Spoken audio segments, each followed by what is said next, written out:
Dear students, आज हम class second year के मैथमेटिक्स की एक्सरसाइज 4.3 स्टार्ट करने जा रहे हैं। आज ये उस सिलसिले का बेसिक लेक्चर है, ये चीज़ें उसमें यूज़ होंगी और नई चीज़ है। तो ये स्लोप ऑफ लाइन के बारे में है। तो उम्मीद है पिछले लेक्चर आपने तैयार कर लिए होंगे। तो शुरू करते हैं। Slope of a line, slope और ग्रेडियंट ऑफ लाइन, स्लोप या ग्रेडियंट कहते हैं लाइन का, ठीक है। वैसे एक छोटी सी एग्जांपल मैं आपको समझा रहा हूँ।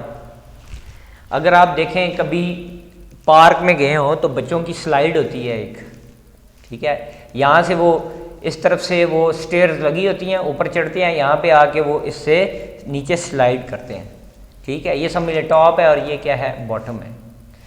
तो आप ये देखें, फ़र्ज़ किया यहाँ से एक बच्चा इधर से चढ़ना शुरू होता है, एक बच्चा इधर से यानी बॉटम से टॉप की तरफ इस स्लाइड की तरफ जाना शुरू करता है, स्लाइड के ऊपर मूव करना शुरू करता है। उसके लिए जाना तो मुश्किल है, लेकिन सपोज़ करें वो यहाँ से शुरू करता है, यानी बॉटम से शुरू करता है और यहाँ टॉप तक जाता है। तो आप देखेंगे इसने दो सेंस में डिस्टेंस का ट्रैवल किया। एक तो वो ज़मीन से, ये ज़मीन है, आप इसको अर्थ कंसिडर करें, और ये लाइन है जिसके अलॉन्ग वो चल रहा है, वो एंगल अल्फ़ा बना रही है ज़मीन के साथ, ठीक है। तो आप ये देखें जब वो यहाँ से ऊपर पहुँचता है तो यहाँ से वो ज़मीन से हाइट पर जाता है। उस हाइट को, वर्टिकल डिस्टेंस को हम क्या कह देते हैं, वाई, और उसी दौरान वो हॉरिजॉन्टल डिस्टेंस भी कवर कर रहा होता है, क्योंकि यहाँ से हमने ये परपेंडिकुलर लाइन ड्रॉ कर ली तो ये एक राइट एंगल ट्रायंगल बन गई। तो उसने वर्टिकल डिस्टेंस भी ट्रैवल किया, उसने हॉरिजॉन्टल डिस्टेंस भी ट्रैवल किया, ठीक, ये इस स्लाइड पर मूव करते हुए। तो इसका मतलब है उसने जो है वो हॉरिजॉन्टल और वर्टिकल दोनों डिस्टेंसेस कवर किए। तो इस वर्टिकल और हॉरिजॉन्टल की जो रेशो है उसको हम स्लोप या ग्रेडियंट कहते हैं। और अगर एंगल गिवन होगा, ये दोनों वैल्यूज अगर आपको गिवन हो, डिवाइड करके आप स्लोप की वैल्यू निकाल लेंगे, ठीक है। इस लाइन का जिसके अलॉन्ग वो चल रहा था उसका स्लोप आ जाएगा।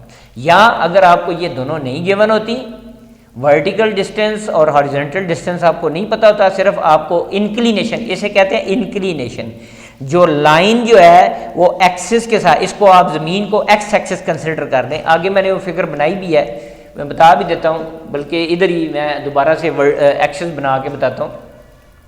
तो आप ये देखें जी, तो अगर अल्फ़ा एंगल दिया हो आपको, ठीक, वो मैंने थ्योरी भी साथ साथ पढ़ता हूँ मैं। अगर एंगल अल्फ़ा आपको पता हो, और अल्फ़ा हमेशा कहाँ लेना है, जो लाइन होगी, जो गिवन लाइन होगी पॉजिटिव एक्स एक्सिस से नॉन हॉरिजॉन्टल लाइन जो होगी, देखिए ना ये लाइन ऐसे है, इसका एंगल बनना चाहिए कोई ना कोई, ये हॉरिजॉन्टल लाइन है। तो उसने कहा नॉन हॉरिजॉन्टल लाइन, जितना पॉजिटिव एक्सिस से उस लाइन तक जितना एंगल होगा उसका हम टेन लेंगे तो वो आपके पास तब भी स्लोप देगा। तो आपने एंगल अल्फ़ा, जो इंक्लिनेशन जिसे मैं कहा है, अभी मैं ये टर्मिनोलॉजी अभी बताई भी है, फिर यहाँ से भी पढ़ देता हूँ।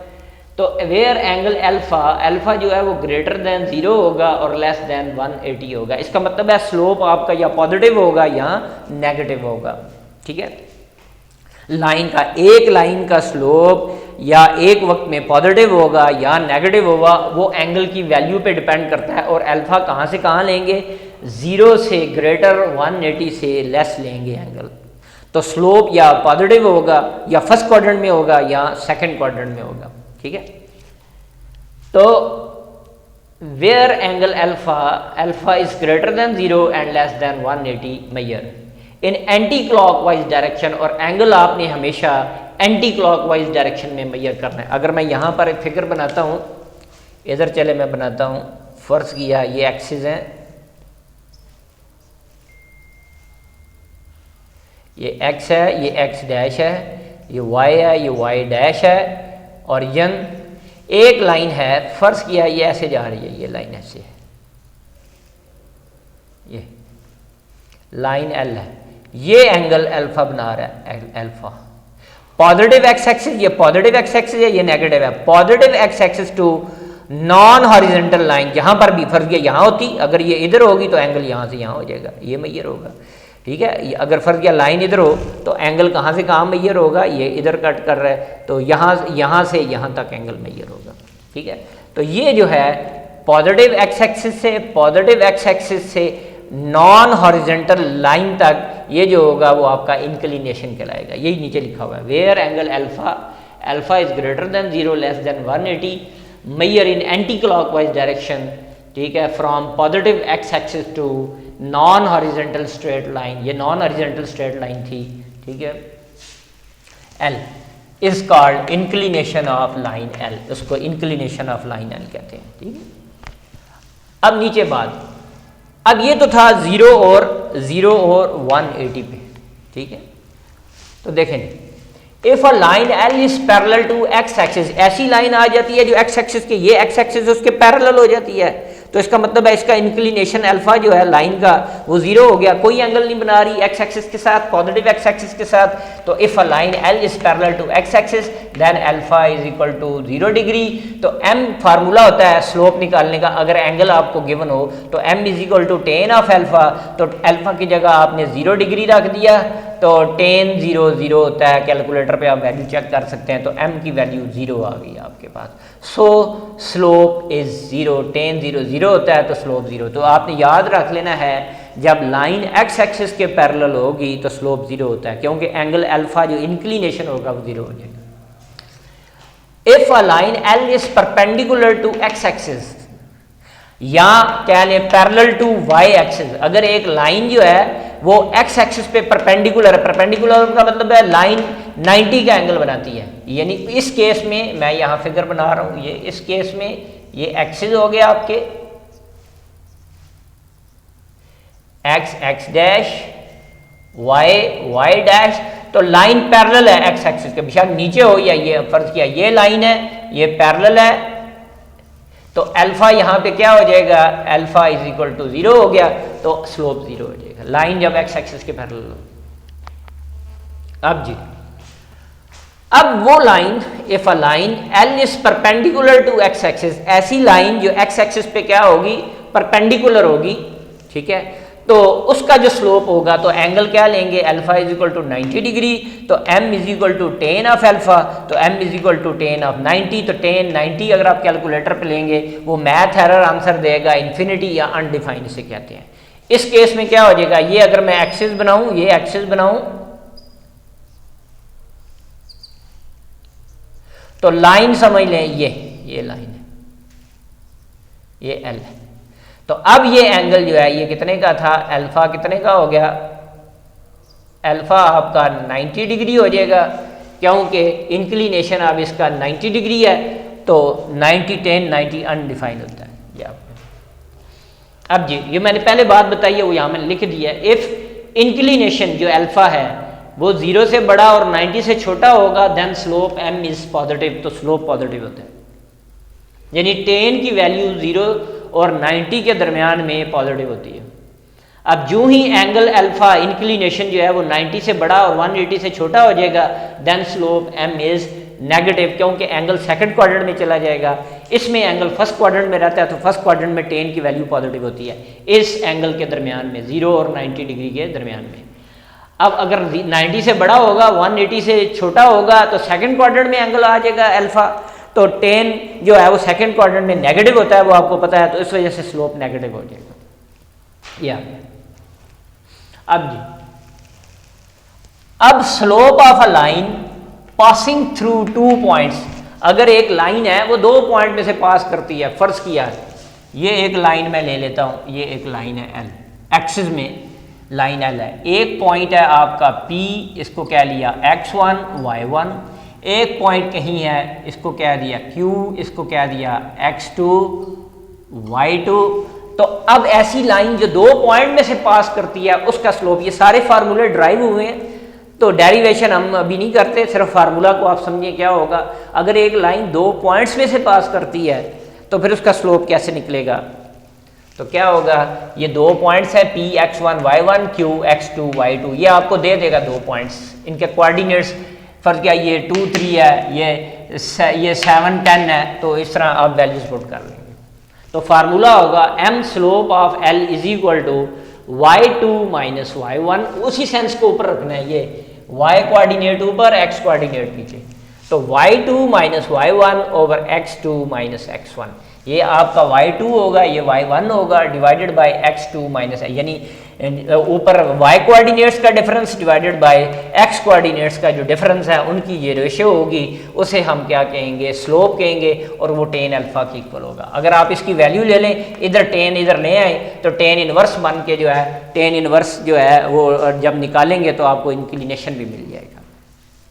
अब parallel and perpendicular lines, if m1 and m2 are slopes of two given lines, आपको दो लाइंस के स्लोप खुद दे देता है, m1 एक लाइन का स्लोप है, m2 दूसरी लाइन का स्लोप है, तो फिर ये कंडीशंस याद रख लेनी है। Then number 1, if m1 is equal to m2, यानी दोनों लाइनों के स्लोप्स जो हैं वो अगर आपस में बराबर हैं, then both lines are parallel, तो वो दोनों लाइनें आपस में पैरेलल होंगी। तो याद रख लेना, अगर हमने आपको पेयर ऑफ पॉइंट्स दे दे और कहे कि एक लाइन जो है वो 2 पॉइंट में से गुजरती है, दूसरी लाइन भी जो है वो 2 पॉइंट्स में से गुजरती है, ठीक, या दोनों के इंक्लिनेशन दे देता है, ठीक, तो दोनों का टेन ले लें एंगल का, तो अगर दोनों का टेन लेने से आंसर बराबर आ रहा है, तो m1 m2 अगर इक्वल आ रहे हैं तो वो लाइंस आपस में पैरेलल होंगे।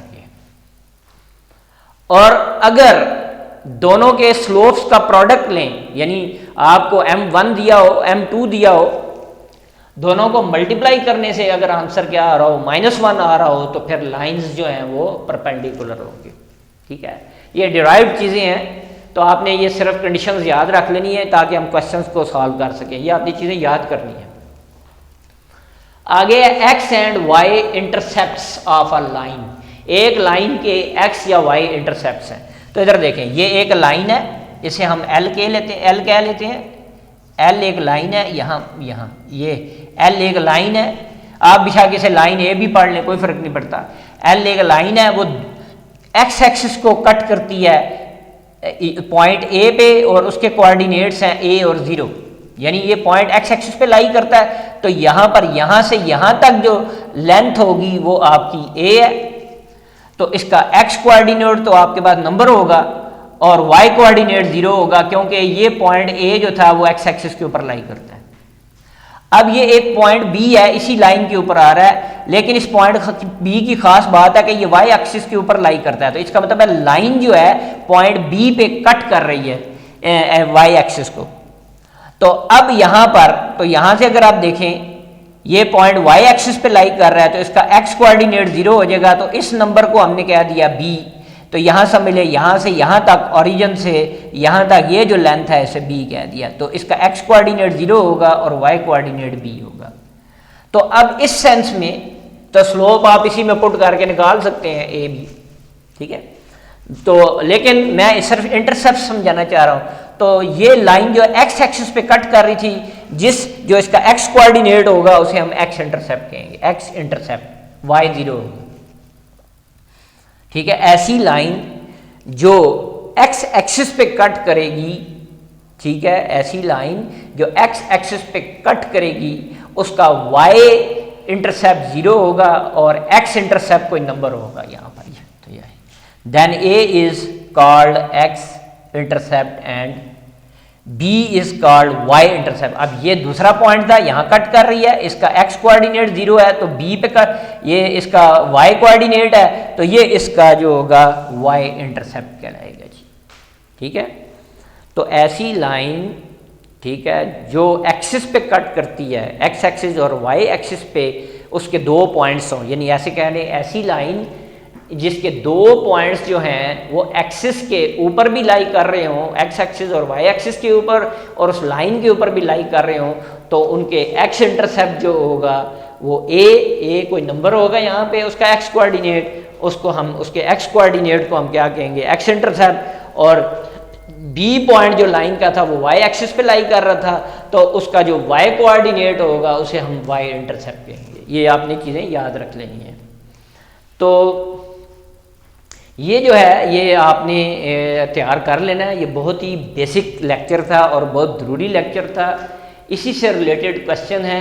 बेसिक लेक्चर आज इतना ही, जो जो चीज़ें और साथ शामिल होते जाएंगी तो वो मैं आपको बताता जाऊंगा। तो उम्मीद है आपको ये समझ आ गया होगा। मेरा चैनल लाइक करें, शेयर करें, सब्सक्राइब करें और काम जो है वो बेटा करके जो है वो भेजें व्हाट्सएप ग्रुप में और ऑफिस में भी जमा कराएं। अल्लाह हाफिज़।